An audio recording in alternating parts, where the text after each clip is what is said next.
Hunter, Zach, it is an absolute pleasure for you guys to join me on the podcast. Two people who I think 4 weeks ago had never bought an NFT or been involved in the NFT ecosystem and now are absolutely thriving in it. And I admire the way you guys have taken to a new technology, and I'm so excited to connect both of you today for the podcast and just have a great talk about NFTs, life, and wherever else we go with this. So thank you guys for coming on. Yeah, no, it's good to be here. It's been great watching this all unfold, and you bringing us in, you getting us addicted to this new internet game. Fucking Danny, it's been a wild ride. I keep telling people it's like a mix of art casino and crypto and degeneracy. It takes over it's all consuming, because if I didn't need to sleep, I could pull a couple days straight ripping these. It's like, what I felt is like, I'm doing my work, my business, but it's just in the background, like 24/7 running. And it's like just this fun game you're playing. And you're right, it's like a casino of art. It's amazing. It never ends. So what were you going to ask, Zach, before we were press record? Well, I was going to say, I saw you, I think maybe a week ago or 2 weeks ago, and you brought up Hunter, and I forgot, and you were trying to get him to do something. Do you want to maybe tell that story?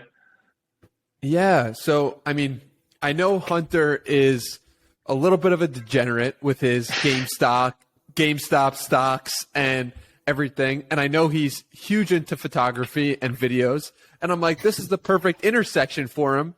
And it was a little bit of nudging. It was a little bit of text here and there. And then I don't think I was the one who actually pushed it over to the edge. I think it was Visa buying a CryptoPunk, where you could tell the story, Hunter, of how you actually got into it. What was the light switch? Actually had a lot of failure with the space, just like uploading random things to OpenSea, and then I kept deleting them and unlisting them probably since March, and I didn't really like anything that I had put up there, and I kept making these random projects in Adobe Illustrator or whatever and uploading it. I didn't like any of it, so I just scraped my OpenSea, and then once I scraped it, I gave myself all right, I'll go back to this when I'm ready. Like, you don't need to be on it right now. I hadn't really dove in, and then I was up when Visa broke the news at like 3 or 4 in the morning. I can't remember why. I was working on something, and I had seen the Visa. Okay, Visa buys a punk, and I'm like, Visa's a multi-billion-dollar company. This $180,000 punk means nothing. It's a PR play, and a PR play is always going to drive mass hype, virality. Everyone's going to go crazy, and it's going to give a week to 2 weeks of hype around the space, specifically because of Visa buying a punk. So I dove straight in. I slept like 3 hours that night, set an alarm. 4 hours later, I was up, and it's like nonstop. I think I started texting you, calling you, just like asking ideas. And once I got in, then I hopped on the Gary Vee train and like started reading through all his stuff and just dove in the rabbit hole fast. Like I literally looked at NFT hashtag and just read for hours, and then I looked at NFT community, read for hours. Then I went on Foundation, started buying pieces, and then I started messaging people like, "Hey, I just bought your piece. Like, do you have an invite?" So I found someone who, like, I bought a piece from, and they gave me an invite or whatever. And it just never ended. And now it's like, now I'm trying to keep it. Now I'm just like, I want my like dopest projects to like see the world through the blockchain. And I have no clue where this is going, other than it seems like OpenSea is already the Amazon of NFTs if they're doing 3 billion volume in a month. It's like Amazon and eBay combined. It's like just a monster. It's a clear indicator. It's a clear indicator that they've already got their stride working with their technology. And yeah, ETH gas isn't their fault, but their platform is pretty seamless. Yeah.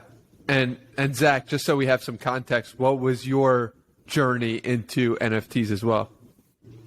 Yeah, so mine was, you know what's interesting? It's like, I look back and I try to think a lot about like feelings. Like, what did something feel like when I first saw it, right? Like I remember 2 or 3 years ago watching videos about cryptocurrency and just shrugging it off. I wasn't really related to that at all.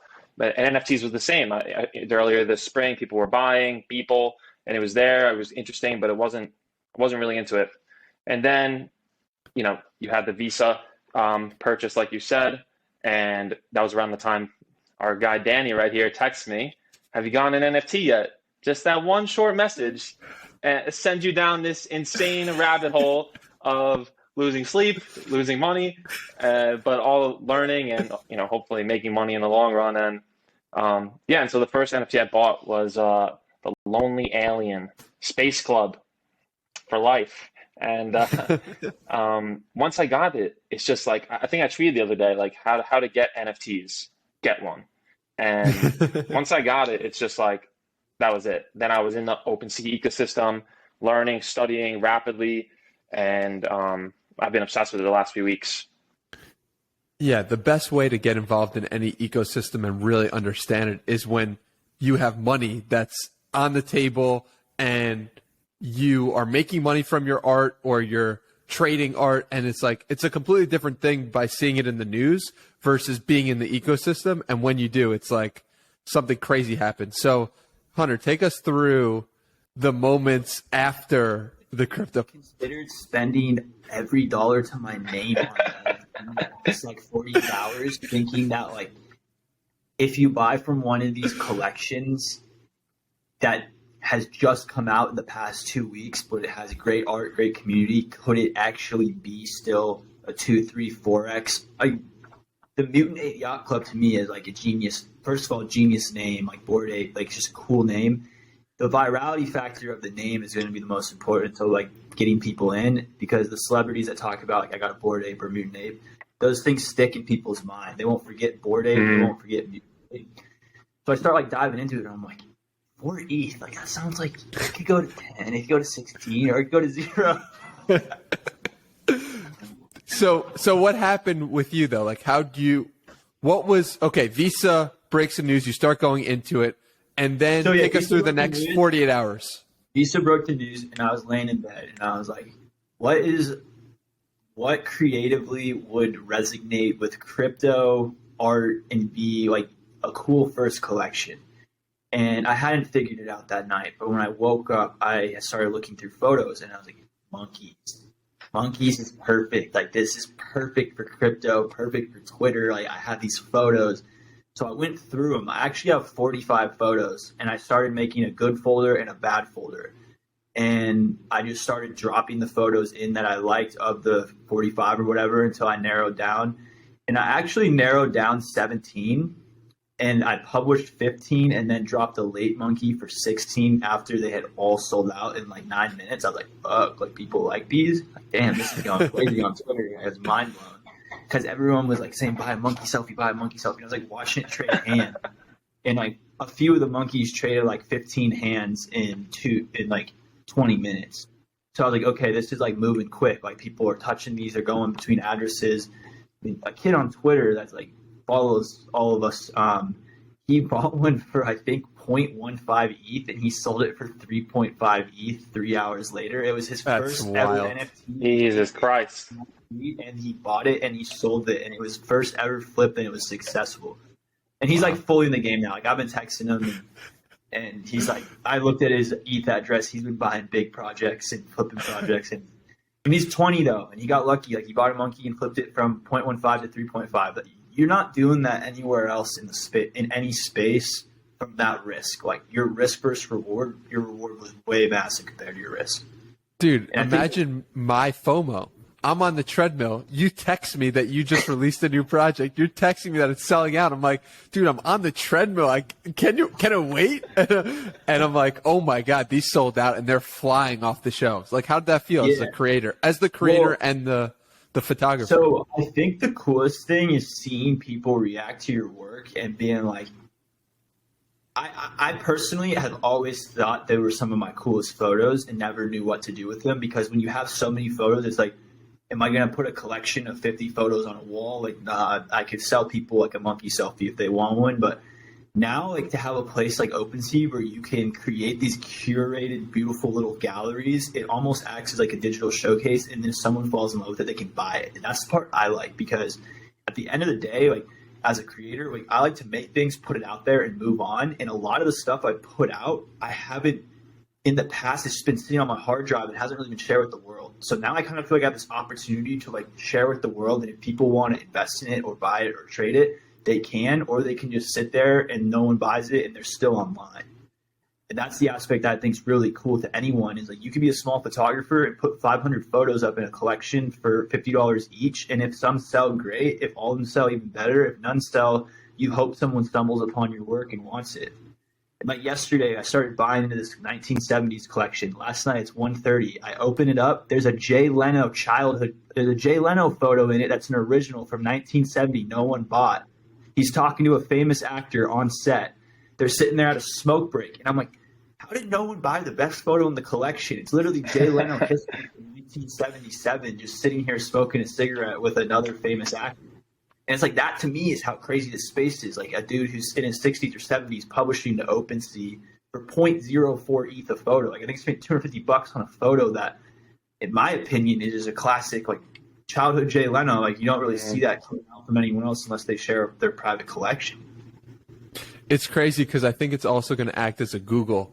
You know, we were talking about OpenSea as an Amazon and eBay, but it also might be a way for people to see the history of different photos and research and find them from that perspective as well. Because you're right, someone could mint something today, and 4 years from now, someone could stumble across a crazy photo and be like, wow, no one ever actually picked this up. And so that's really interesting. Yeah, I think the other thing we'll see too is creators that put stuff out and potentially pass away, and like their work is locked on the blockchain the same way that like you have what is like the Library of Congress or whatever that has every book or like holds all these rare books around the world in America's library type of deal. But that's not even digitized the same way. What's interesting about that is like I've heard what's interesting about these NFT collections is I think the best ones are the ones that enable the community to build it. Like they enable the community to create the content, to create the memes, to create everything, you know? And the best one doing that, we can talk about it later, is this one called Loot. Have you guys seen that? Mm-hmm. Yeah, I've seen it. Yeah. What is Have you seen that, Hunter? So I've read a little bit about it. I've read about one article about it, and I'll explain it quickly. If you go on OpenSea, the recent rankings, it's flying off. And it's this unbelievable project where, so, you know, what we're seeing on OpenSea lately, you see these 10K avatar projects, penguins, you know, muffins, birds, whatever. I don't know what muffins are, but this is like the opposite. All this person did is, I think his name is Dom, I believe, on Twitter. I might be wrong, but D-O something. And created this project called Loot. All it is the NFTs are this line of text, and each is its own little bag of loot. So it'll be like a diamond sword, robes, chest plate, right? And that's all it is.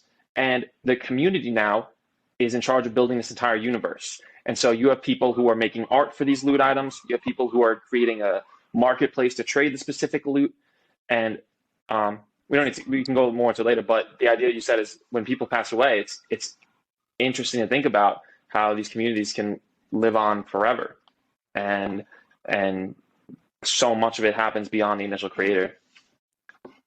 Those are the best projects, right? Where the project is bigger than the creator itself. You look at like even Gary Vaynerchuk's project with VFriends. It's like the conference way bigger than just him, and he can't possibly do that all alone. And that's going to be like the next level of it, because you're going to see these initial projects where people like the art or like the collection or like the person that created it. But then it's like, how do you get to that next layer and the next potential for it? It's like you create a whole ecosystem around it, and that's it's next level stuff.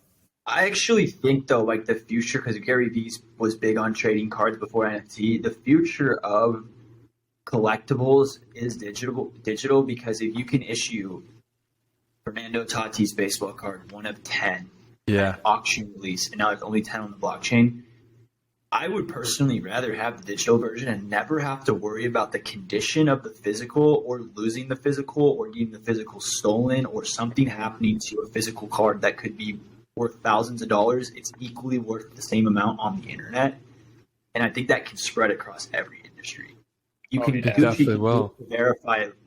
You could verify your Gucci purse off a QR, like a serial number inside of it that goes to a blockchain verification. It can be done in any single industry to verify authenticity.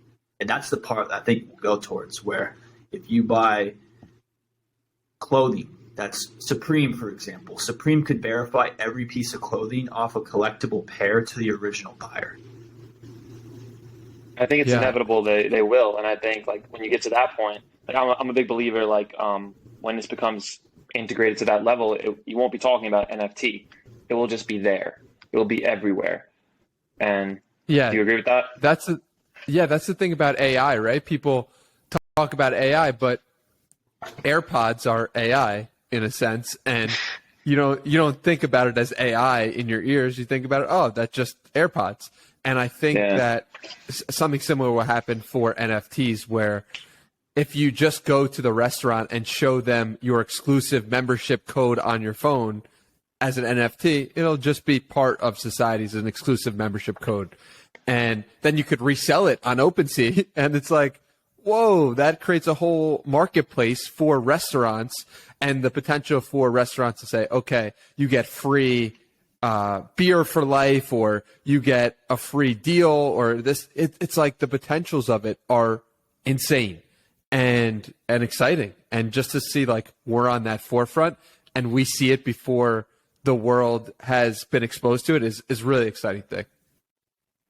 Hunter, what does that make? You go ahead. Oh, no, I was going to say something that I think is interesting is I tweeted about how the NFL should link every Super Bowl ticket to an NFT collectible, since you're already paying thousands to go to the Super Bowl. Definitely. And as we start building out these digital portfolios, museums, whatever you want to call it, I do think we'll see down the road. Facebook's got to get in the game since they're a photo video platform, and it would work perfect. And I think from what I've noticed is that their algorithm the past couple months has limited what you see on NFTs because they don't want you to actually dive into it without them having their platform ready, versus Twitter's ahead of the game. Oh, it's interesting. A lot longer, and I've seen it a lot longer. I just didn't dive in.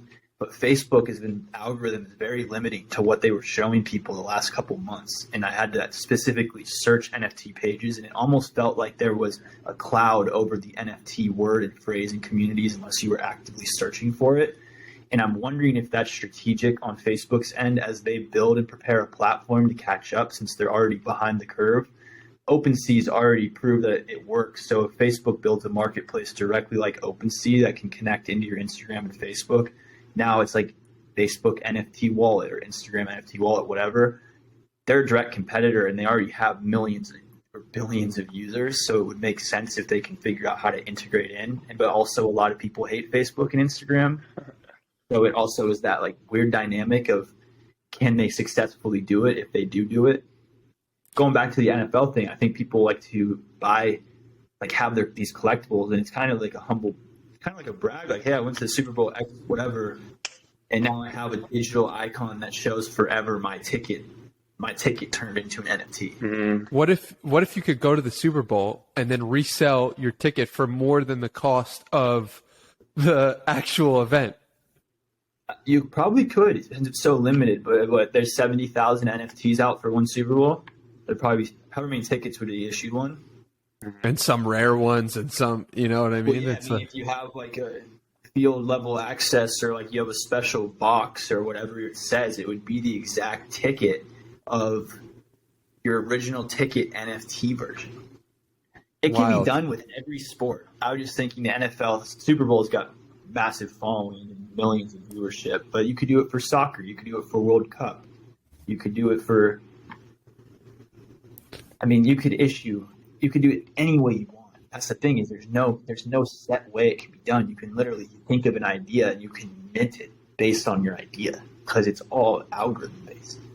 So Zach, back to the idea of you open Instagram and you have the wallet and you see the wallet. You had that tweet and I was like, oh my God, that is brilliant. Yeah. So why don't you explore that idea? Sure. Yeah. Here. So I've been thinking a lot about how I think a lot of startups, they form just out of these not abnormal, but these behaviors that emerge on existing platforms, right? And then those behaviors become their own startups. And I was noticing myself on OpenSea, how I was behaving.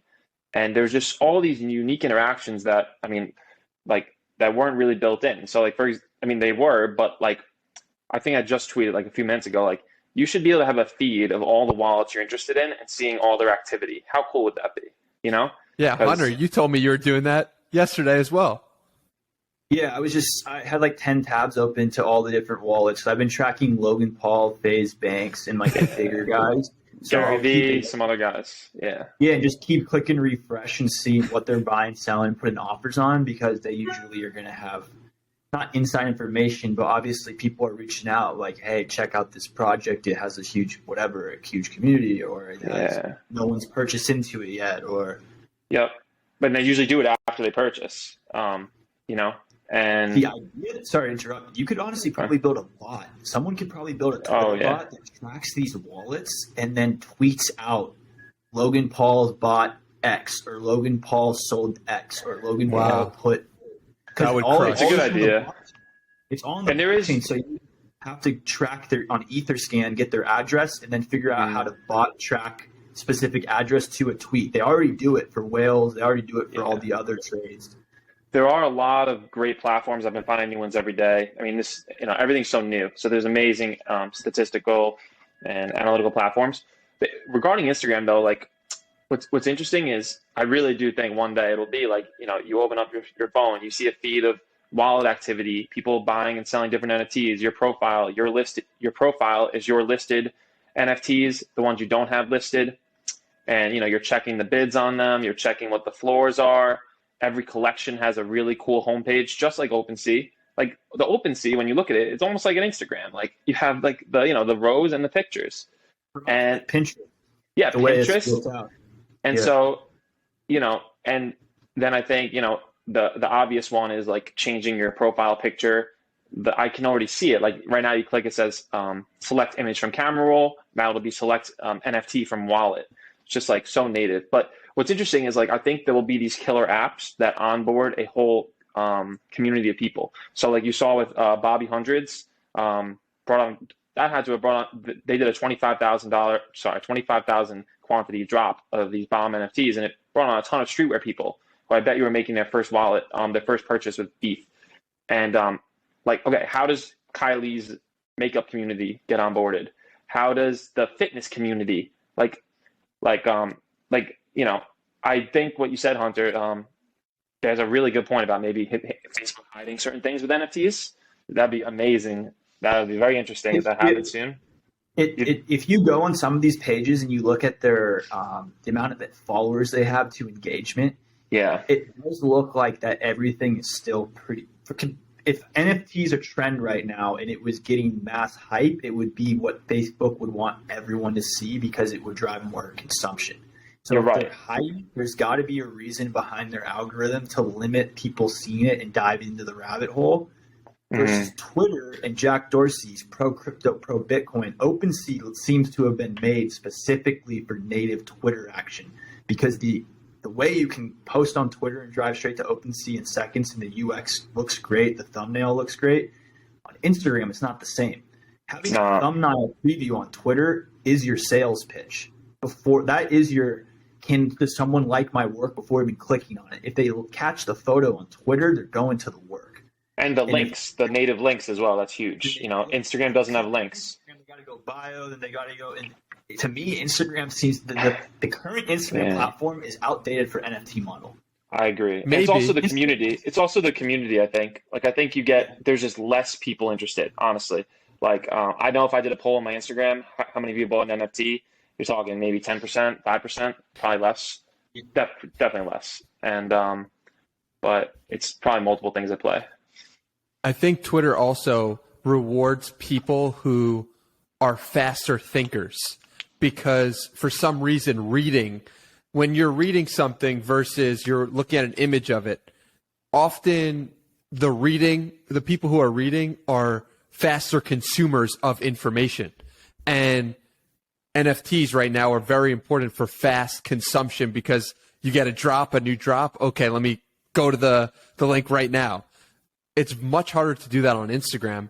But with that being said, I think the next generation of NFTs, maybe talking about NFTs in 2022 or 2023, are going to be much better for Instagram because it's an image-driven platform. So when the masses come to NFTs, it's going to be like, wow, I want to show that off on my Instagram. And you're going to see a lot of people posting their NFTs if some of those celebrities start doing it.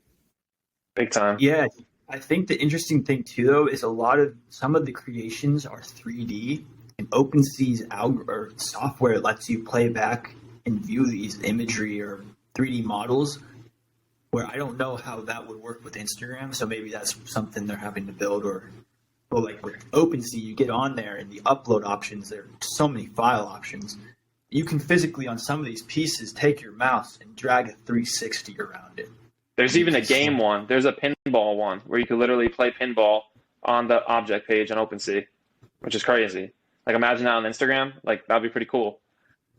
I think it's inevitable because you look at Mark Zuckerberg's like vision for the metaverse. I don't know if you saw that. He did a bunch of press about it a few weeks ago. And NFTs are like someone else. This isn't my quote, but like the base layer or the base unit of the metaverse, and it's inevitable. Like it's just a matter of time and how it happens. So what did you learn from Mark Zuckerberg talking about the metaverse, and what did he say, and fill us in on that? Yeah, so he basically outlined that. What I remember, he outlined that Facebook is going to transform from a social media company to being primarily a metaverse company. And if you think about that first part was Facebook connecting people, across the world. Now it's going to be providing a form of presence. Mark Zuckerberg is very big on presence with someone across the world. So you and us three are on these little windows right now on our laptops. But I think in a few years, it'll feel like we're in the same room, even though we're not. And that's big for him. I know what's also big is he believes in creating these new economies built in virtual worlds. I mean, you already have this with things like Axie Infinity. And so it's really cool to see like him as the CEO of this massive company thinking like this. And I think I think Hunter, you brought this up before, like the issue with that is, people are worried about having an open metaverse versus a closed metaverse. You imagine if Facebook is the creator of the metaverse, the ones in charge, there's going to be some issues there. And but they're definitely going to be playing a major role in it. The thing that comes like to mind when you talk about that is how like fast we accelerated to digital communities, and how it really kills like physical tribes, and like we are going towards a weird place where like people are becoming internet isolated, which at the same time it's not really, I don't think it's healthy for society. Like, yes, we can have all these internet communities, but we're taking people away from real life community if you're sucked into this whole internet world only. So it'd be interesting to see how Facebook would because to me I feel like we could dive into this next phase of like VR and people don't even leave their house.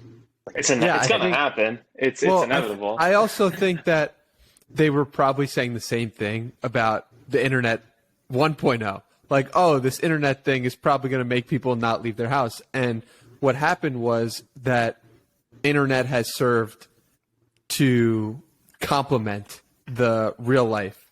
And an example of that would be Zach and me met from the internet, and now we hang out in real life. And you get both of those. So I think what you're going to see is people using the internet as best they can to create real world interactions and real world connections.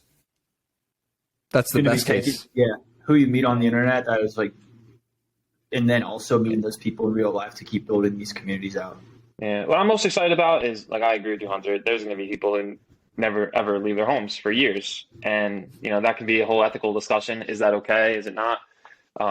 Is it okay to live in a virtual reality or not? But regardless, like what I'm excited about is like, for me, when I was a kid, I felt very like a lot of my beliefs and a lot of the things I was doing was just because of where I was born. And not that I was born on Long Island, New York, very lucky, but like everything I was doing was because of who I was around, where I was born, and like what I was supposed to be doing based on my community. And I think what's exciting about these digital communities is it's expanding horizons and at a younger and younger age. And I think that's a really good thing. And, expanding opportunity as well. People will get a chance to go and learn like never before. Mm-hmm. Well, let's dive into this new like internet blockchain. Like I'm reading like 14-year-old coders are coding NFT drops and mints, and it shows that no matter who you are, if you have an interest in it, you'll figure out how to get into it. Because really the barrier to entry, it might seem overwhelming or hard, but to get on OpenSea, it's making a MetaMask wallet. If you want to buy something, it's purchasing money on Coinbase, sending it to your MetaMask. Your MetaMask is linked to your OpenSea account, and you can purchase instantaneous. And the biggest barrier to entry right now for people is that they have to pay a gas fee to initialize their wallet the first time, and they see, it's $250 for my first purchase in fees. It's because you haven't made any before, and after that, it's going to get cheaper. But yeah, there's clearly issues on this whole Ethereum gas issue that needs to figure out how to scale. But the barrier to entry is really anyone can download a browser-based wallet and hop on and start buying things or selling things. What would you guys say to someone who is skeptical about this whole new world, but kind of wants to dive in, but doesn't know really where to start? What would you guys tell that person? So I would say that I wouldn't. First off, I'm not an experienced NFT trader. I've been doing this, like I said, not even a month really. So, but what I'd say is because what my mistakes was I went a little too hard. I got very obsessed, and there were some things I bought where I think I'm overall doing great, but some things went down a lot. I rushed in, I FOMO'd in, aped in, and just start really small, because I think the best way to look at it is, right now. I don't know what day is it, September 2nd, there was just a small little correction, if you want to call it that, in the NFT market, right? And I think the best thing to do, obviously don't spend money you can't lose, but try to flip your way up from small projects. Start with $500, start with, it depends on your situation. And that's what I'd say. Start small, and then you'll see how these communities work, and really go deep in a few communities and see how it feels. And then eventually it clicks. I would also say buy things you like. Don't because people are hyping it up. Or if you genuinely like a piece of art and you might spend money on it and it might never sell, hey, you have a cool piece of art. So maybe one day it sells, or someone comes to your profile from the person's collection and wants it. You already own it. It might not sell 1 day, 2 days, 3 days. It might sell in 6 months. Zoom out. I keep telling people when I send them these NFTs I find, look at this chart. This NFT has been on OpenSea for 2 months.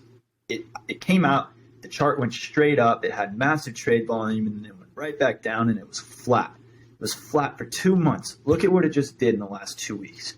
Someone bought it for 0.3 and sold it for 2 ETH because they were patient.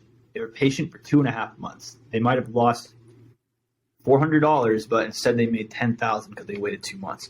That's kind of the game. Instead of some people want to trade crypto all day, and I've got sucked into that too in the past. I've been a degenerate. I have done 20x leverage with $1,000 and watched it disappear in seconds. I've also watched it double in seconds. I understand what this game can do, but with art, you're in a different game. You're in a buy and hold or a buy and flip, or you're in a I just want to own it. And I've hit a point where I'm buying pieces to own it to support creators, and I think it's cool to have these pieces. And it's there's people in this space that have money that have 800 items in their wallet. There is no way they're selling these items. I look through these and there's no listing price and there's no offers. They just bought it because they wanted to. You got to realize, on the creator perspective, just putting your art out there, you never know who's going to come across your wallet and just buy 10 of them or buy one of them. And it doesn't even hurt them because their scale of your $180 photo to their $2 million wallet, they don't care. They like your photo. They add a cart. It's like Amazon. Your people are consuming on the site. Consumerism is what drives OpenSea. I literally scroll and I'm all right, I'm going to support some people. Add to cart. I wish I could add 5 to cart and get lower gas fees, because I would buy 5. And it's a great feeling though, because when you find an artist who's undiscovered, all their pieces are 0.05 ETH, 0.05 ETH. I've found recently, and I just loved his work. I saw one person shout it out, and I bought one, and it's now the floor is 1 ETH, and it's amazing because you believed in them. And you help them grow. It's a really great thing. I mean, Hunter, you've experienced that, right? Yeah. And, I honestly got sucked into the euphoria, and I wish I did things different, but you can't go back on the blockchain, and you can only go forward. So I'm not thinking about it anymore because, you know what? It's done. And I want, I guess in a way, I'm very, very grateful people have bought my pieces. And I think the big thing is I've been sitting on thousands of photos for the last years with not sure. I've tried to sell it digitally with prints. I've tried to do all these I've attempted everything under the sun, to selling things, to selling art. And now it's if I can create curated collections that are dope themes, maybe once a month I put out a really small, I really like the idea of 50 pieces or less, because 50 lets people get in. I tried 11 and it sold out in 8 seconds. And I was I can't do this ever again. I feel bad. No one got a piece. All my friends were yo, I didn't get a piece. That's done. And everyone took the price they bought it at and put it at 1 ETH. And now they're holding it because everyone was trying to go from 0.1 to 1. And then there's people like, I would have bought it if they tried to flip it right away at point.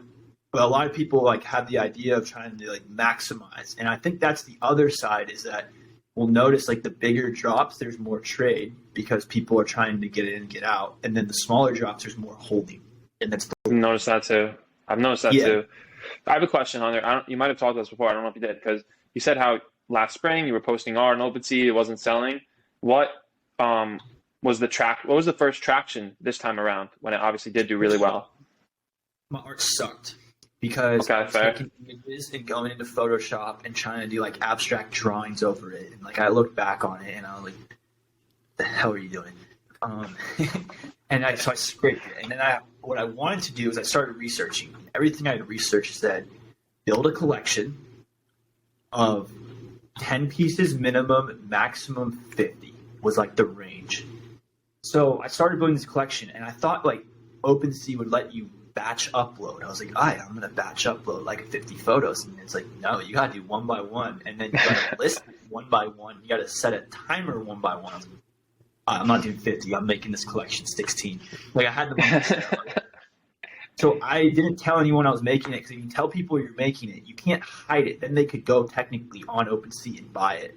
So like when I was making the monkeys, I was uploading them live right away. Like someone could have bought it an hour or 2 hours before my launch, but they hadn't found my profile yet because I was new.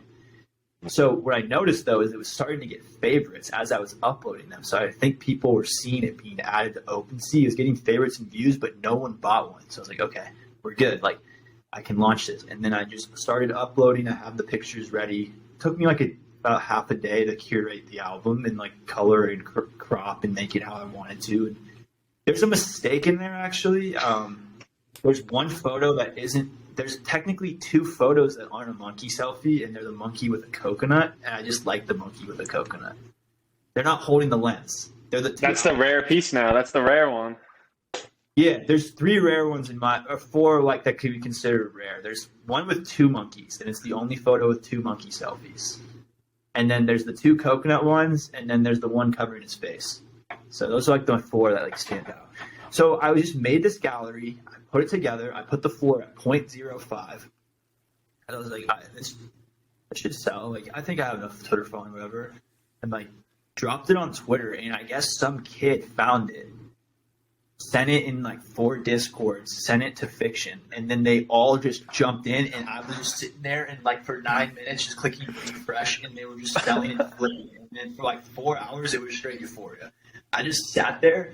It's I insane. couldn't believe it. I watched it go from 0.05 to watching one sell for 3.5 in 3 hours. Oh like my from God. to 3 hour point, it went 0 to 3.5. That's insane. What's the volume right now? I have it right here. 25 ETH volume. Holy shit. Yeah.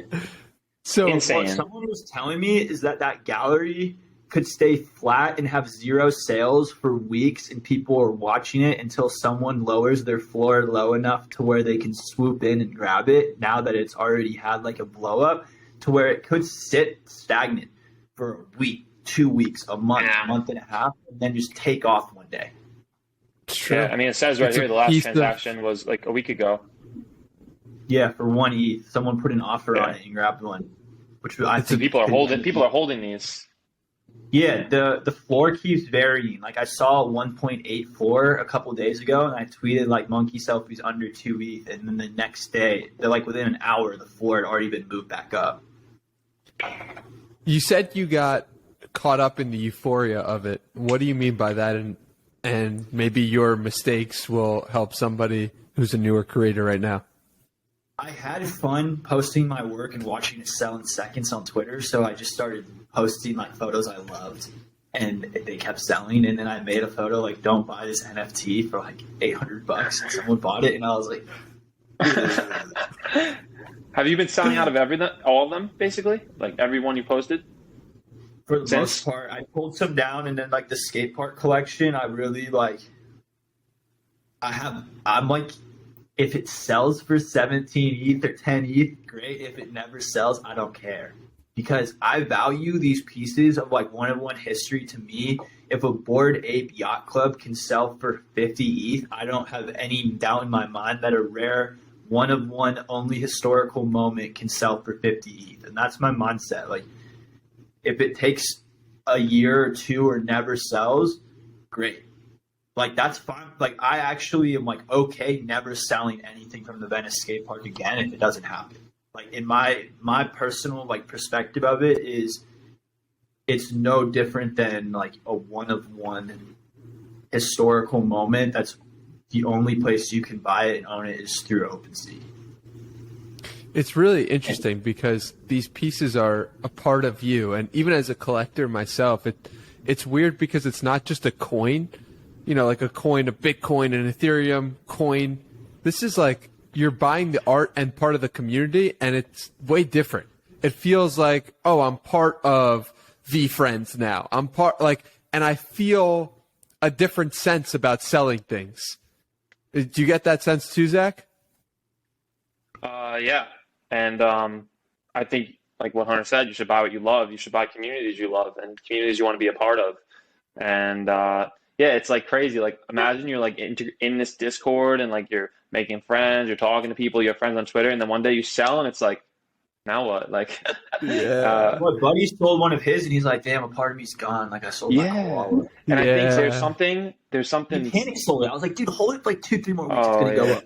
Do you notice that it's 100% a game of patience, and like what you said, Hunter? And do you agree with me that like the lack of patience in NFT world is just like insane? Like, when you look at these losses people take, Well, it's because we're an instant gratification world, and we've been programmed with everything. Like, social media makes everything instant gratification because anytime you're bored, you open up your phone, and now you're satisfied. I agree. Which is like, we programmed our brains to. I also think it's like you see these collections dropping, and then you're like, holy shit.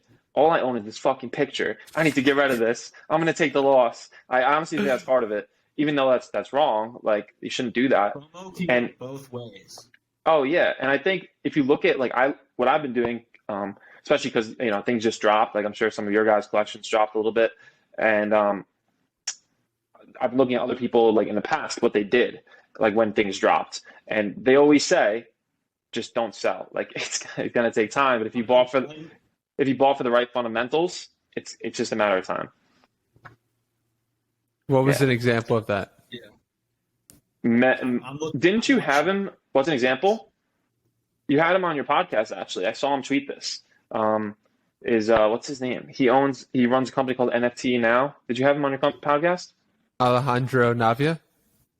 What's his Twitter? Do you know his Twitter? Luis A. Navia? No, I'm going to find his name on Twitter. Give me a second. Medved. I guess it's someone different. But he's the co-founder and CEO of NFT now. Matt Medved. On What did he say? And I don't remember the specifics, but he was just talking about all the projects that he bought in the spring around the time that like Bored Apes minted. And he said that I actually don't remember specifics, but basically all these things dropped a ton in value, and he just held on to them. A lot of OG projects, and I don't know the specifics, but basically, and I've seen this across almost everybody, where over time their collection is going to go back up if they have the right community and the right fundamentals. I really believe that. Yeah, I'm actually gonna try and build out a site that has every piece with the story behind it, and it's like your pieces, right? On it, directs to the OpenSea, but I want it to be like almost like a Tumblr or Pinterest style, where it's all the photos puzzled together, and then you can just click on it or hover over, and it'll show you more information. I love that. That to me is the future of like building these online communities and then intertwining it into Substack and kind of like bringing these stories across the photos. Because I was talking on Instagram story how every single piece you buy from someone has a story behind it. Like, I can tell you every story behind every photo I posted, know exactly where it was taken, when it was taken, why. Like, every piece published, people have stories behind it. And like the creative process, the location, like the why, like how you got the shot. There's so much that goes into every little aspect. Yeah. But in a way, people are like buying into a piece of you, which is like weird to think of. Like, they're buying a piece of me that they now own. Like, I'm not creative, but they now own it. And like that piece has a story. Hunter, does it blow your mind to think about like how early NFTs are, and also like how early you are. Like you really only listed your first NFT a few weeks ago. They're all selling out. Yeah. Like, does it hurt your brain to think about what's going to happen in 5 years? Like what your pieces are going to go for, Well, this was and what the Venice piece could go for? Like it hurts my brain. Like this was the most insane week of my life. It was like a month and a week because I wasn't sleeping. Like 3-4 hours is all I got a night, and I was deep in it, and like time just melted by. But it went so quick when you're like doing all these different things. And it's really, to me, like it doesn't even feel like we started. Based on what I've read, what I've researched, like I feel like no one's even talked about Web 3.0 or where we're going with this. There's a whole world that doesn't know it exists, and once they understand the incentives, once it clicks with them through whatever like app that is, whatever platform, whatever project, it's just time. You know, it's gonna take over. The best example I tell people to make it click instantly in their head is to tell them about a piece of art on the wall and say, if I sell this piece of art on the wall, and why would it be that the person who actually created it doesn't get anything from that sale? And then they're like, oh, wow, you're right. Because there's no system in place to make that possible. But now there is. And forever, people will be selling Hunter Weiss photos. Forever. The interesting thing, though, and I thought about this after the fact, is you could do a private sale and just transfer it to an ETH address outside of OpenSea and no one would ever know. And I started already thinking about that because I looked through a few of my photos and they'd been sent to different addresses and then listed. And I was wondering if people did a sale outside of OpenSea or if they moved it to a different wallet. Because if it's not relisted on OpenSea, then it wouldn't get the royalty. But say someone buys a photo for $1 million and then transfers it to a friend for a private sale through their wallet. Now it's like, no, the creator doesn't get paid. That's true. That's a really good point. But similar to Airbnb, where if you sell you rent your house out on Airbnb and then you form a connection with someone, you can then do a private sale in the future. Airbnb is the hub. OpenSea is the hub. So true. Yeah. And so, like if you ever want to relist it or someone wants to comes to your OpenSea profile to buy it, they would then be able to submit an offer. It's going to happen no matter what. I'm sure there's people that are trading the mutants out of a wallet just because they can and it saves fees or whatever. But that's always going to happen in any market. Exactly. Every market's going to have that. Yeah, so it's going to be weird when a Hunter Weiss piece goes for 20 ETH and that's just the norm and that's the floor for a Hunter Weiss piece. What would that be like if the floor for Hunter Weiss is 20 ETH, not investment advice? I mean, dude, to me, like that Venice collection has so much connection to like 2020 and the world we're in, and like how I hate to say it, but I feel like the world, like 2019 was the last normal year of like the world. Like I don't see, and it's like shady to say this, but I don't think we're gonna go back to what we had unless there's like a global revolution. Like I'm not even kidding. Like we have moved into a different time. I'm sure and 2020 was like the catalyst of that. You notice it more in California than anything. Yeah, I mean, even like I was in LA a couple of days ago, and San Diego to LA is vast different, like completely different already. Like some lady yelled at me in a Starbucks for taking my mask off, and I'm like, San Diego's not even wearing masks. It's like you're that close, you're 100 miles away, and it's like two different worlds. Like San Diego, there's no one on the boardwalk wearing a mask going there every night. I bike the boardwalk in Venice, everyone's wearing a mask. It's like they're outside, like there's two different worlds 100 miles away. And to me, like I lived in LA, I saw it all, I've seen everything that like went down in that city. I drive down some of these streets and every place, half the street is still vacant with 4 lease signs, and it doesn't add up because someone's eating that loss while there's no one filling the tenants. It just, all these little things don't add up right now. Like we have stock market's just straight up, but like you look around and all the puzzle pieces don't make sense. And I tweet about it too, like minimum wage is $15 an hour at all these restaurants, and they have for hire signs. They can't hire anyone yet. They can't even be open because they don't have enough employees. Mm-hmm. Huge problem right now. I think it's just crazy because you pointed out such an interesting point, which is like different locations are living in different worlds. And I think this is true not only in Los Angeles to San Diego, but like San Diego to Austin, Texas, or Austin versus a random other place. Like every place now is living in a different place of technology, different place of the local regulations around COVID. It's like there's so many different realities that people are living in. And I think that's why it's more important than ever just to be empathetic and understanding to people, because people's information and content diet is different. So we really just got to lend a helping hand and be open to whatever reality someone else is presenting in any given moment. Yeah. Yeah, it's actually crazy when you think too, though, like every city in every state has its own rules. Like right now we're kind of like America's living off of local government's decisions versus like federal mandates. Someone can just decide, they can decide whatever they want wherever you go. Like you'll see the vast difference between like Florida and California, or like Texas and California, or Arizona and California. Like they're all completely different. Did you guys see Australia? What's happening in Australia? Did you guys see that? You can't miss it. It's like, I mean, I saw a tweet. I didn't know if this was real. Let me pull up the tweet because it was just. No, I saw a video of a cop beating someone on Twitter in Australia for like protesting, and it's like complete. What's happening in Australia? I don't know. I just know the lockdowns are crazy. I just know the lockdowns. It's like the most absurd lockdowns. So like yeah. Listen to this quote. People in South Australia will be forced to download an app that combines facial recognition and geolocation. The state will text them at random times, and thereafter they will have 15 minutes to take a picture of their face in the location where they're supposed to be. That is why they're protesting. That is why they're fighting back, and that is why they haven't even started yet. Because before the stuff comes out, you're going to piss off more people, and as you piss off more people are going to come to the street, and they're going to basically be angry at who's governing them, and it's only going to escalate. It's a wild world. It's a wild world. Mm-hmm. I hear that's only in certain places too in Australia. Like some places are completely fine, and some cities are completely rogue. Like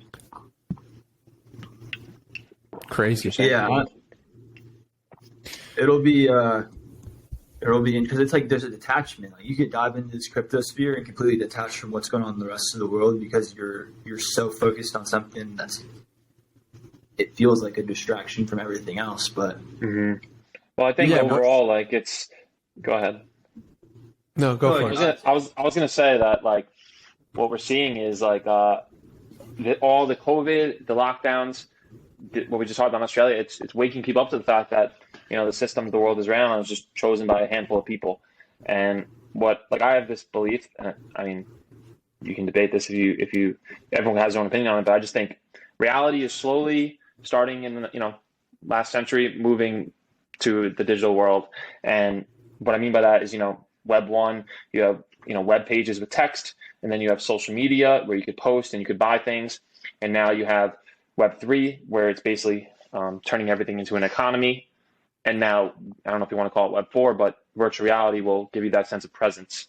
And so what you're seeing now is essentially you could start it as like the decentralization of content. Everyone can make content, and then you could say the decentralization of money, and then it's going to be the decentralization of reality, where people will be able to build their world from the ground up and build the type, like that project we talked about, Loot. That has its own economy now, and people, if that has a VR application, people can spend. That project has been a week old, and if somebody created, I'm sure it will exist in a week from now, a great VR application for that, where you could spend your time walking around the world and trading loot with other people, and you could use loot you could take out loot in ETH and go, convert that to cash and spend it at the supermarket for food, right?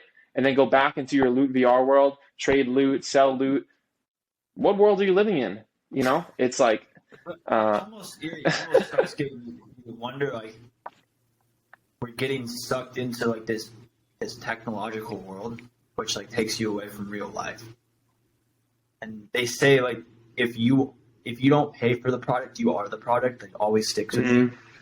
It's true. But even like the world we're going into, if you pay for the product, you then become a bigger product of the ecosystem. Like some of these some of these collections, you might spend a couple $100, but now your life revolves around what you purchase, and now you're sucked into the community, and you're spending time investing into these sub niches and groups to either sell your item for more later or figure out how to get the next drop. And it's all fun. It's all But I like that take, but I also think that, and that's framed from my perspective in a negative way, I think of it as in a positive as well, because I know my brother we've been investing in NFTs together, and now it's like we have an additional point to talk about, an additional connection I have with him that I wouldn't have had it not been for investing in NFTs. With Gary Vaynerchuk, with VFriends, I'll be going to the live conference, hopefully, if my NFT doesn't sell for 50 ETH. You know, it's like... Well, I think it can go both. Be careful about that. I 100% agree. It goes both ways. It's just we are diving into an entire like wild, wild west of new tech. It is. Which is only going to be like, and you already see how addicting it feels and is and can be. And that, like when you mix game mechanics with purchasing and with limited edition, you've now created a big game. And with identity, you know, the identity is the last piece. Where people are, you know, the best collections do the best job of attaching the owner's identity. Like, I really like the new, like, Creature World collection. Did you guys see that one? Yeah, I did. Creature World. I just think, like, I look at that. You told me about that. Yeah, I first heard from Gary Vee, like a lot of things. And I actually saw it first. I played the game first, and I didn't buy it. The website's so cool. The mint, I believe this, I think I was late, so I didn't experience it, but I believe the minting experience was just like, so it's built, this is actually another tangent, but really cool new website platform. It's like the Wix Squarespace for virtual worlds. So it lets you make a really simple website that's like a virtual world. And right now I think the use case is like you guys could do it. You can make a gallery. It's similar to On Cyber. Have you seen that platform? Yeah. Anyway. On Cyber. So this Creature World, the minting experience, I believe, was like you walk towards this beam of light, and then you do these things with these creatures, and then your guy is created, something like that.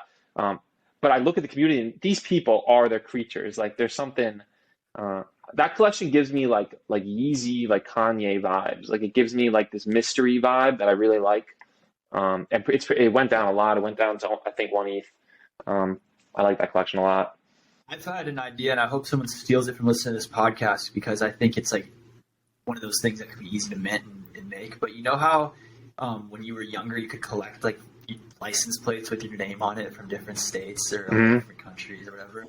I think it could be cool if someone figured out how to make a creative mint drop where you type your name in on the mint and it mints you a custom license plate based on where you're from type of That'd deal. be but sick. it's only 10 That'd be cool. or whatever. So like your name could be like Hunter or like Danny from New York, Hunter from California, and if someone else wants Hunter from California, they'd have to buy it off you type of deal. And it's like a 10,000 collection of license plates with names. So now That's it's like there's cool. only 10,000 of them, but you could like there's so many random things you can do. Like that's the thing is this whole wild wild west is like. Hey, I had an idea I'll share. I had a fun idea. Like I was thinking about like fitness on Instagram, like all these people, all these fitness influencers, massive pool of influencers, they're not really using NFTs. What if you did a collection, I don't know the quantity, maybe like 5,000, and you have X amount, like a few hundred of arm day, chest day, leg day, like shoulder day. You know, you sell certain items and then you do some type of group workout, or some holders can come and fly in with you and work out. That was a random idea. It's just like, there's so many ideas. So for the chest day, leg day, I don't get it. Give me the... Oh, okay. Yeah, the idea would be like you give certain types of access based on what token they have. And so like people really look up to these fitness influencers, right? And so I'd be thinking like, you know, how would a person provide utility and access to an NFT? And it'd be like, oh, you like let them come join you for an arm day. Like Gary Vee has his access tokens with VFriends. Same thing. Yeah, you instead of unlockable content. So on OpenSea, you can set up unlockable content. If someone buys it, that person has it. If they sell it, the next person gets it. So so that'd be an example. And so like once a year, maybe this person gets flown out to you and you do a workout together. I think that'd be cool. You'd probably have to do it really limited, but that's like a random idea I thought of. And those are the best collections, like the ones that create new use cases, because it really is like this whole, I like this idea a lot. It's it's from this guy. His name is Brian Johnson, I believe, who he created a company called Braintree, acquired by Venmo, and now he's building brain computer interfaces. Obviously, brilliant guy, and he has this idea called zeroth principle thinking, and he did a great podcast with Lex Friedman. You should check it out. He talks about this, where basically like you have first principles, where first principles is the ideas like, you've seen that Elon Musk video probably, where he talks about first principles, and he says, oh, like, the rocket from Russia was this expensive, but then I thought about it, and you have this atom and this ion, and if you just do it this way, you can make it cheaper. And that you could break down knowledge to first principles. But zeroth principles are the ideas that there's no framework for. It's like the CSGO player who's built with AI, right? Does things that CSGO players have never heard of and never thought of doing because they couldn't. Because only a machine could think of these CSGO moves. And this is like a long analogy, but basically like the best NFTs are going to be the ones that invent these new use cases and invent these new things that never existed before. And like Gary Vee, I think, is like the restaurant. Yeah, but the restaurant, well, I don't know. Did he release his plans for that exactly? No, right? Not yet. No. But like the book was an example almost of that. Like who's done a book launch like that? Nobody. Explain the book launch for people. I'm pretty sure it gets to the New York Times bestseller list if someone buys 80 copies times millions of people purchasing. Zach, explain I'll tell the story. The book launch. Yeah, do you know how many he sold though, Danny? I don't know. Also, shout out to you. I saw the video. He shouted you out. So shout out to him shouting you out. That was so cool. He's like, Danny, let's insert it here. Let's insert the clip here. It's Pages Sports, just bought 48. Thank you. Danny, Miranda. Danny, you need to buy more than 48. You're a hustler. I know you. I know you bought 48. I appreciate it. You're my guy. We met at a book signing when you were a kid, but you're smart. Listen to what I'm saying. That means you're only going to get 4 airdrops.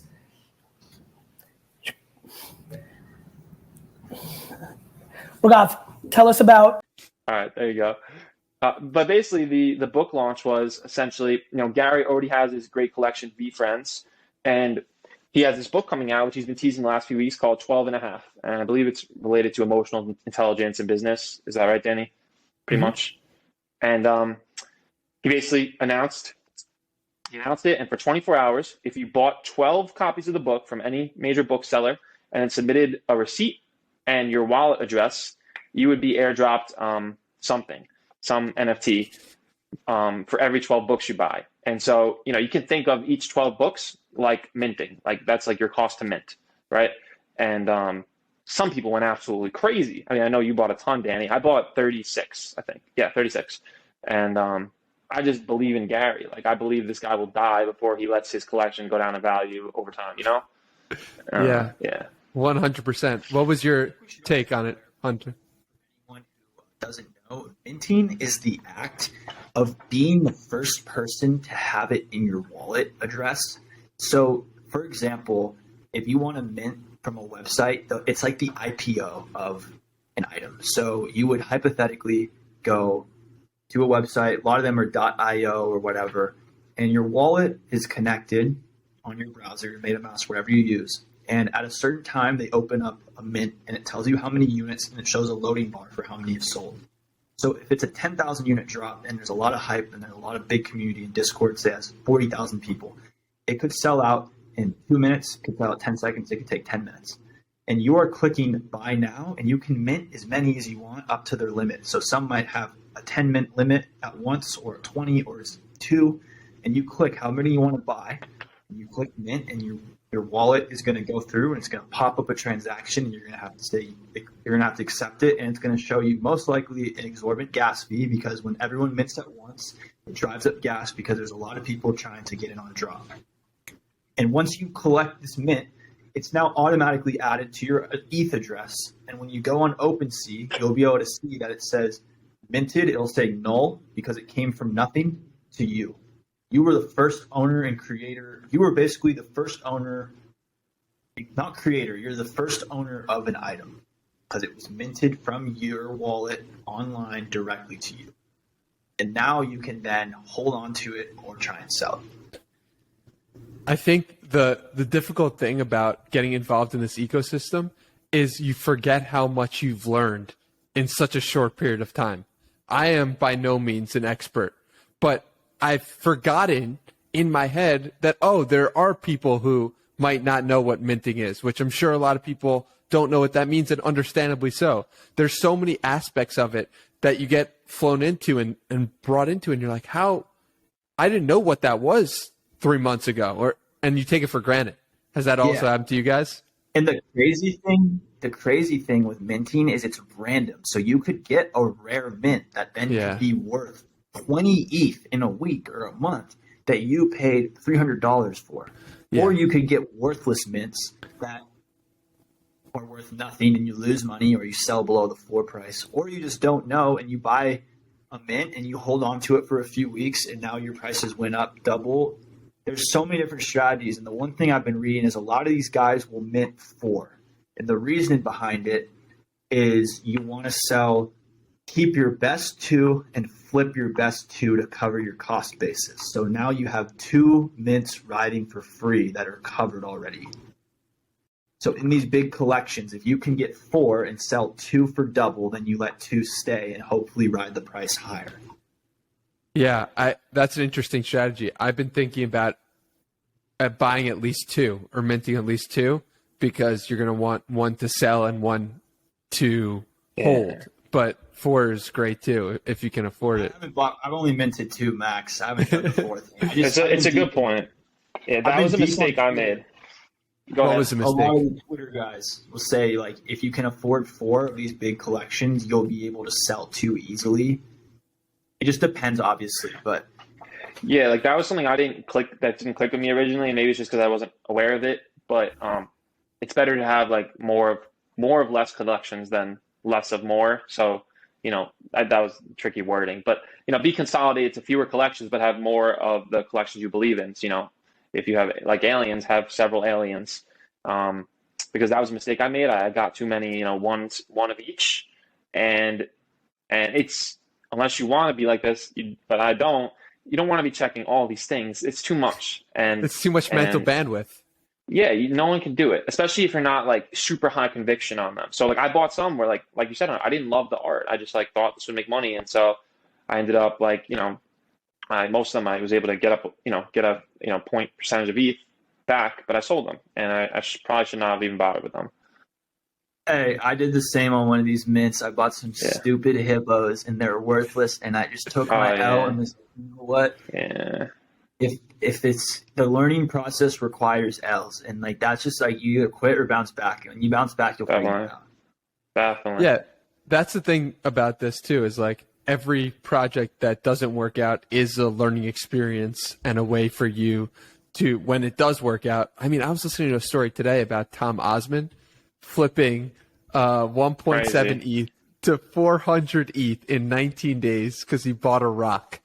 And that was just the most absurd story to me. But the point and takeaway I got from it was that he had made mistakes along the way to get to that point. He flipped an ape for a 4 ETH profit, which could have been a 50 ETH profit. But it just is learning experiences. And there might be something you sold that is going to be worth exponential value, and that's okay. And it's part of the process. The learning process. Like I bought the Killer's drop, and I sold both of mine above what I bought them for, and then I look, and like the floor doubled or tripled from where I sold it, and I had 2 of them, and it's like I could beat myself up over it and be like, all right, that's a $2,000 or $3,000 difference. I didn't lose any money, but I could have had $2,000 or $3,000 more. Or it's like, you know what? Don't look at it. Move on to the next project. Look at the next thing you like. Look at the next collections. You don't forget the stings. When it stings, that teaches you, and like that's how you really remember it. And then it's what you'll find new collections. And the biggest thing I felt is like, well, one, you could look at like analytics a lot. You could look at charts. A lot of these collections follow similar charts, even though it's also new. Like I don't know how much you can really go by charts. But also just like the feeling. Like for me, when I was first getting into collection, right? I was hesitant to spend a lot of money. Obviously, I was just getting into NFTs, but I really wanted a cool cat. I just saw what was happening, and I saw that it was I texted you, Danny. I was like, this looks great. Like, and I didn't buy one. I just waited, and the floor rose, and I ended up spending just that same amount on other stuff, like more than what it would have cost me to just get a cool cat. And then the cool cat floor exploded. And now it's like, okay, what felt like how it felt like to skip on the cool cats. Do you know what I mean? Like that week when I was looking at cool cats a lot, and I had a feeling they were going to go up. What feels like that now? And I think that's a good way to look at it. Yeah, one thing I shared with you, Zach, was that my investment strategy now is, would I text my brother to buy this? And that's not always good. That's not always going to work, but my brother is smart, he's curious, and he's going to push back on my ideas. So if I would recommend a project to him, then I should think about investing in it myself. I love that framework. When you told me that, I've been thinking about that a lot. It's good. So you guys both mentioned analytics and tools, and you guys have both texted me about tools you have used in the past. I'm curious if you have any you'd like to share with the listeners right now. I've been deep on CoinGecko like for years. Before NFTs, I've been degenerately trading crypto on the side, and I do all my analysis in about 5 to 20 minutes max on CoinGecko before aping into projects. What did you text me about today, though, Hunter? Did I text you the DApp tools? The one that has the dappradar.com. Yeah, so this is everything that's pretty much you can see deep analytics that are being publicly tracked. So, for example, you can see everything about OpenSea, and it basically lets you track like how many users, how many wallets, how much volume, how much in fees, and it's a good way of seeing how things are growing and how much traffic they're getting, and it's all public. So that's dappradar.com. Yeah. Danny, I have some tools too. Hunter, do you have any more? Or is that? Yeah, and then I'm using rarity.tools, and this is like the big one. So the mints have to pay to be listed on Rarity Tools, and then it also ranks all these drops by rarity. So you can go in and see what's already dropped. You can click Bored Ape Yacht Club. You can see it's number 2 by volume. You can view the whole collection in order of ranked 1 to whatever. And then you can click on it and you can buy it. Like one right now has a minimum bid of 1,700. You have to spend $6.7 million to buy the number 1 Bored Ape Yacht Club. Wow. Another thing useful with the Rarity Tools is you can look. I don't know if you can do it. I think you can do it on Rarity Tools. You can see the floor for specific traits. And so, can you do that on Rarity Tools? I think you can, right? Yeah. And if not on Rarity Tools, you can do that on OpenSea by just selecting the trait and then going buy now, low to high, because that can give you an idea. Like, all right, I have an alien with blue spiky hair. What is that going to compared to the floor price? Because those might not sell as quick, but they're usually worth more. The other thing I think. Go ahead. We're going to see with some of these projects, they're always going to use CryptoPunks as a basis to compare, as the CryptoPunks is like the OG. But as we see all these new projects come out, we're going to see them ranking, and we're going to see them moving up fast and having insane hype and celebrities using it as profile pictures. And that's also something to track too, is who is in the game, who is changing their profile picture. Why did Steph Curry buy this project? How much did he pay?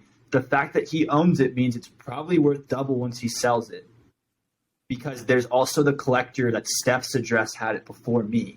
And there's going to be all these different, I guess you could call it public figures that will influence everything just based on what they like. They don't even have to tell someone. If they buy it and then society finds out, other people are going to rush to it just off the cloud alone. Yeah, I mentioned that to Danny. I think that's going to be what's fascinating. I was saying it's going to be big, like that. It plays a big role in, how much things dip, if there's corrections, how many big people are getting into the space. I think Andre Iguodala, last name. He bought a cool cat today. I saw that all over Twitter, and it plays a big role in public awareness.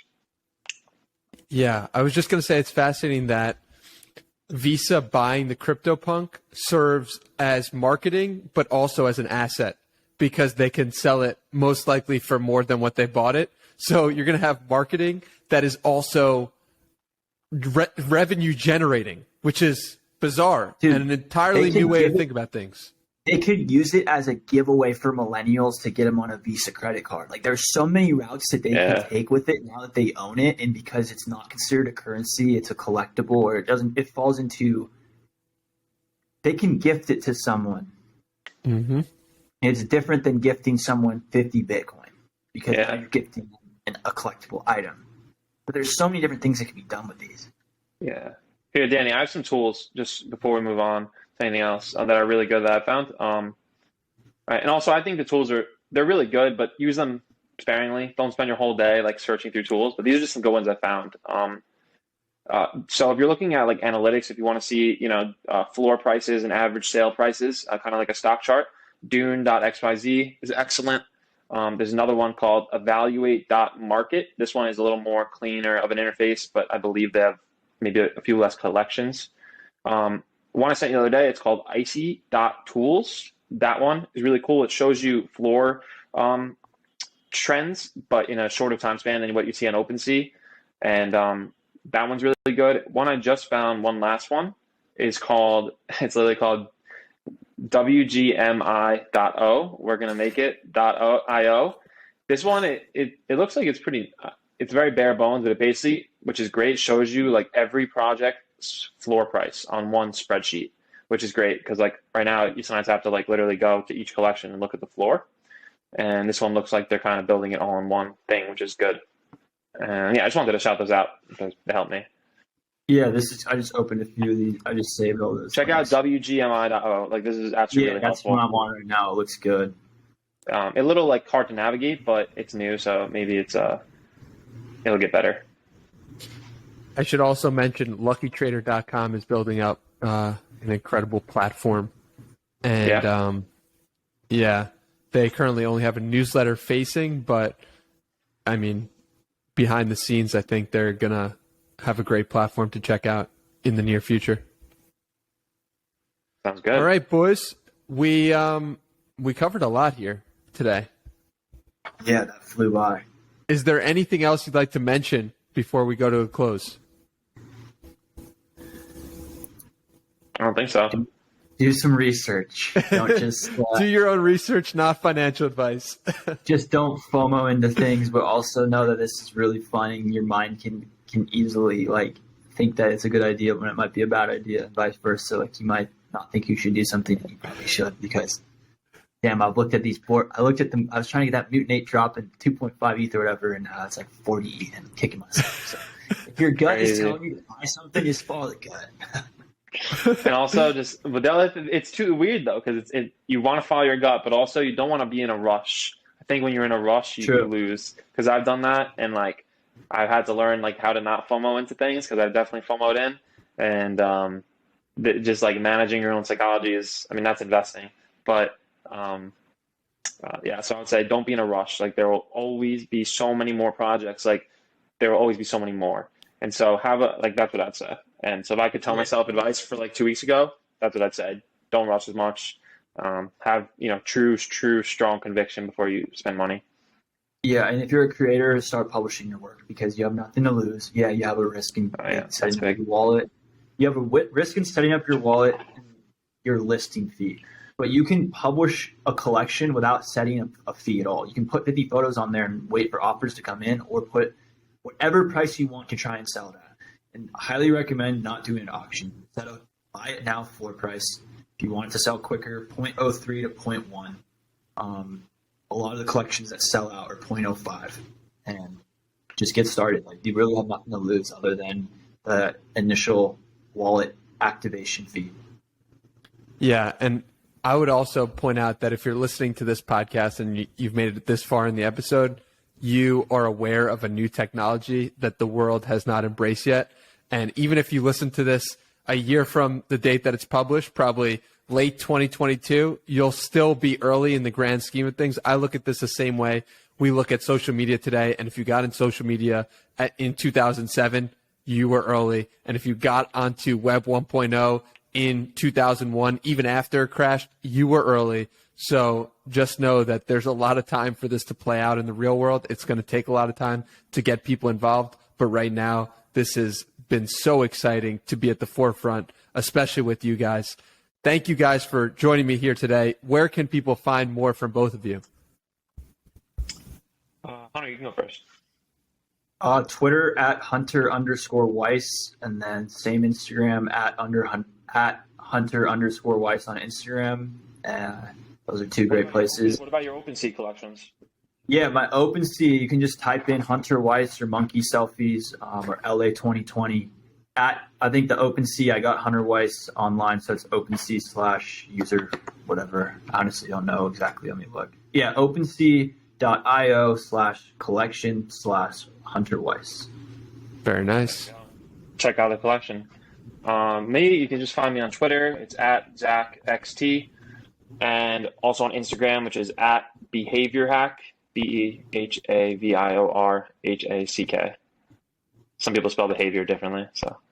Yeah, we'll put those both below, all those links. Thank you guys for joining me. It's been a great conversation, and I'm grateful for both of you. Great to be here. Happy we did A lot this. of fun. Just getting started. Especially for you, Hunter. Day one, baby.